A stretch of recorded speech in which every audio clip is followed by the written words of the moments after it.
Working in a confined space is already risky, but when you add flammable gases or vapors to the mix, a simple spark can turn a routine job into a disaster.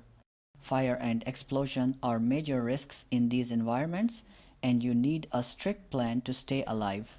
Today, we are breaking down the essential control measures for entering flammable atmospheres. Let's get into it. First, you have to kill the source. This is called isolation. You need strict mechanical and electrical isolation to prevent any ignition sources from starting up. If flammable gas could enter your space through a pipe, that pipe needs to be physically cut off or blanked. Always double check that your isolation is actually effective. Next, clean it out. Cleaning before entry removes residues that could give off flammable fumes while you work. You don't want heat from your work releasing new gases from the sludge on the floor. Once it's isolated, we move to removal of contaminants. It's standard practice to purge pipelines and tanks with an inert gas, usually nitrogen, to force those dangerous contaminants out before you ever step foot inside. Then you need air. Mechanical ventilation is critical. You need a constant supply of fresh air to keep flammable vapor levels well below the lower explosion limit, or LEL.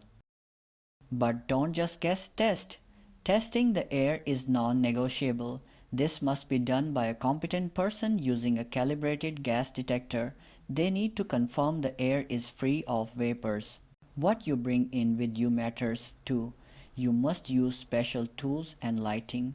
Standard steel tools can spark if you drop them. You need non-sparking tools and specially protected, explosion-proof lighting. Finally, if the air just can't be made safe, you need breathing apparatus. And here is the most important rule of all. Never try to sweeten the air by pumping in pure oxygen. Oxygen greatly increases flammability and can make a fire catastrophic instantly.